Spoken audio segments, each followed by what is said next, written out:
Papá, ve la hora. Te dije Es que no te la llevaras hoy. es sábado, Elena. Pues sí, papá, pero la niña está muy atrasada en la escuela. ¿Sabes qué me dijo su maestra? Que se la pasa de hablando de tomates y de marranos. Me tienen harta los dos.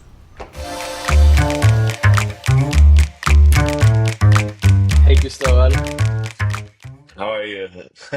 Good, good. So we're here with Cristobal, the director of Perfect Tomato, um, which is going to be playing at the Coconut Grove Film Festival. So you were telling me, like, you live in New York or LA? Yes, yes, I'm living in New York right now. I'm finishing my master's on filmmaking at Columbia. Oh, cool. That must be fun. Yeah.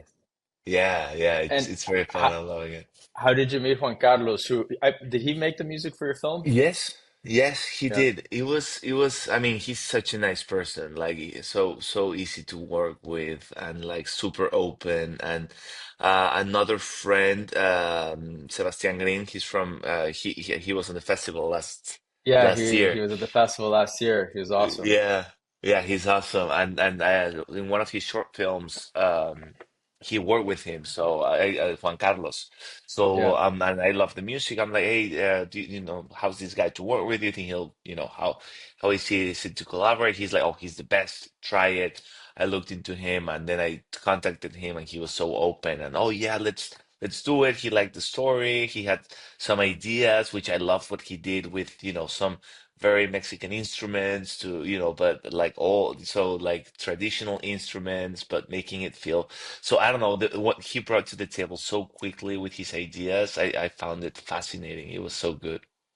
Yeah, Juan Carlos is kind of like unofficially like part of this foundation and this festival. He's helped us last year meet so many great filmmakers who brought their movies and same thing this year. I mean, I think we started talking about your film last year when you were still kind of in post.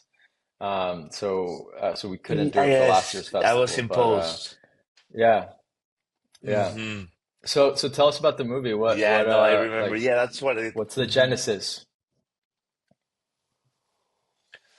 Well, What's the genesis with of the this movie? How'd one, you come up with the idea? yeah, I have a friend back in Mexico that he has like he loves farming and you know exports cherry tomatoes to the US. And one day in New York, you know, the same route I take every day on the street, there was like these little markets. There's like these markets everywhere on the street that they sell fruit and vegetables, and I saw one of his packages. I'm like, bro, this is from you, isn't it? Or he's like, yeah, I'm the only one. I mean, he doesn't have his brand, he distributes, but he's like, I'm the only one that gives that box to that client. That for sure comes from my farm. And I just felt that connection like so deeply right there. And I just like started thinking like, it's crazy. This was in Leon, in my city, and you know, people pick these tomatoes, and now they're here in New York. And the people that are gonna eat them have such a contrasting lifestyle and such a different life. And this idea fascinated me of this thing that connects us, and you know, these two worlds. And then I started working on the idea. At first it was gonna be half of the film they pick the Nacho, we follow Nacho picking the tomatoes, we get to see his life. And then when he collects the tomatoes we follow them to New York.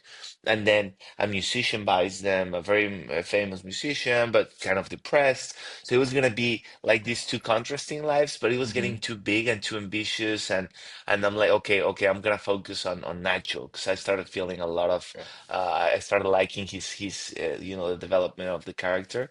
So yeah, I went with my friend and like, let me talk to some farmers, see, and it was fascinating, bro, because you know, see these people. I mean, it was so clear and so quickly. I realized how much they don't want much more of what they have.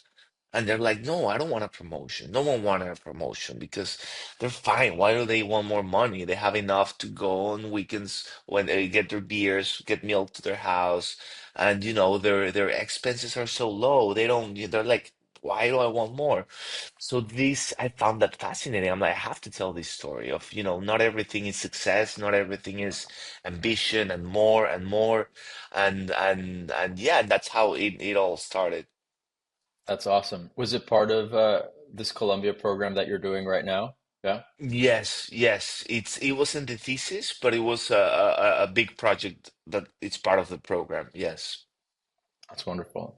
And did you shoot it in your town of Leon or near Yes, it? actually in it's very near from Leon, and it's actually on my friend's farm. So it was even free, the Oh, location and everything.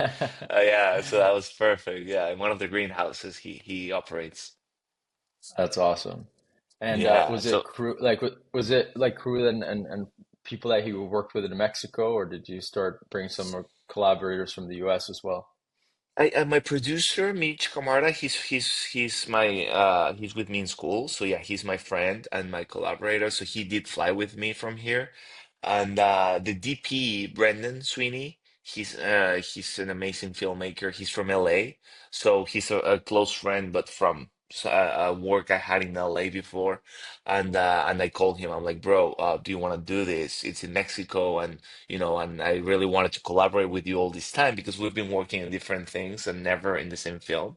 And he was like, yeah, let's do it. And then he came, and the rest of the people, the crew, it's people I've worked before in other short films in Mexico, but most of them are from Guadalajara and Mexico City. Hmm. So, Hmm. and almost no one except a couple people were from Leon. Cool. So you still have Yeah. to put up everyone up near the farm, etc. Yeah, yeah, Oh, it that's was, fun. it was, yeah, it was fun, very fun. Yeah, we had a lot of fun. So going back to the idea of the bigger film with the two lives and the New York life with the musician, Hmm. are you gonna try to continue that and make this into a bigger thing, or moving on to something else? Yeah, I honestly, I don't think so. I was very drawn by the idea of this musician that was in his, same age as Nacho, almost getting to his 60s, and he had Parkinson, so he couldn't play anymore violin, and this lonely life of success. Uh, and I was very drawn to that because I don't know, I'm always drawn to topics of success and what does life mean and all of this stuff.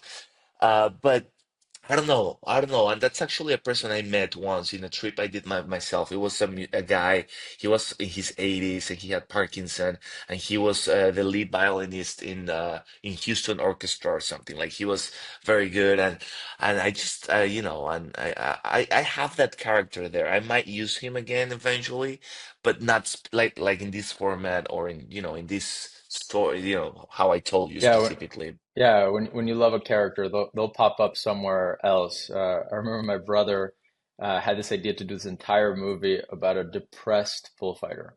And the whole Okay. movie was going to be about this depressed bullfighter.